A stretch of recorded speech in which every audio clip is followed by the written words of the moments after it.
Saya sebenarnya sudah menyerah pada waktu itu, tapi akhirnya saya bilang ke bapak tersebut, bapak mau nggak untuk mencoba sebuah terapi? Terapi ini belum pernah saya lakukan.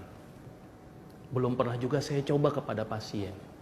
Kalau bapak misalnya bersedia, bapak boleh menjalankan terapi ini. Pasien itu sempat berpikir terlebih dahulu,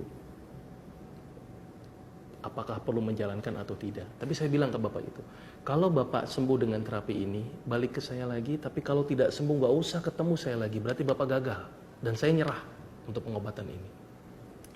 Akhirnya bapak itu bilang dengan mungkin sedikit terpaksa bilang ke saya, ya sudah dok, daripada tidak ada alternatif yang lain, bolehlah saya coba. Akhirnya saya bilang ke bapak tersebut, baik pak, kita coba, tapi tolong saya jangan dibilang dokter gila, ini bahasa saya. Baik dok, apa yang harus saya lakukan? Saya bilang ke bapak tersebut, kalau sembuh kontrol lagi 2 minggu, tapi kalau tidak sembuh bapak sudah usah ketemu saya lagi, berarti saya gagal. Kemudian bapak itu bilang ke saya, baik dok, apa yang harus saya lakukan?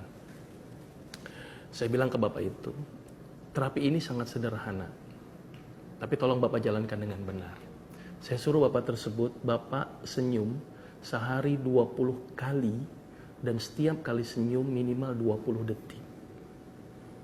Mungkin bayangan bapak itu, gila ini kali dokter ini ya. Kok dengan hanya senyum saja bisa mengobati tensi saya? Saya bilang ke bapak itu, cobalah pak. Kalau sembuh, bapak datang lagi 2 minggu. Tapi kalau tidak sembuh, bapak tidak usah ketemu saya lagi. Kemudian bapak itu cerita ke saya, bagaimana dok kalau saya tidak bisa senyum? Ya sudah pak, bapak lihat kaca, senyum sendiri, saya suruh pada waktu itu. Kemudian bapak itu menjalankan terapi ini, dan ini di luar dugaan saya. Saya sempat tidak percaya, tapi ternyata ini kejadian yang sangat luar biasa, dan dengan kejadian ini saya ingin mencoba menerapkan untuk terapi darah tinggi itu dengan menggunakan terapi ini. Di luar perkiraan saya, dalam waktu 2 minggu bapak tersebut datang ke saya sambil senyum-senyum. Saya berpikir, Masya Allah, ternyata dengan senyum saja tensi bapak itu bisa terkontrol dengan baik. Tapi harus 20 kali, penelitian menunjukkan bahwa orang yang senyum 20 kali selama 20 detik, maka otak akan mengeluarkan sejenis zat yang namanya beta endorfin. Zat ini fungsinya adalah untuk melebarkan pembuluh darah. Jadi kalau orang yang rajin senyum gitu ya, banyak senyum setiap hari, dan Rasulullah orang yang paling banyak senyum, maka tensinya bisa dikontrol dengan baik. Selama senyumnya ikhlas.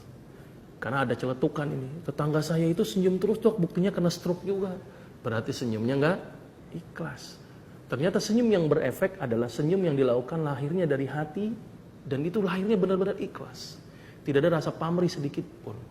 Dan dilakukan dengan sebanyak 20 kali sehari dengan durasi selama 20 detik.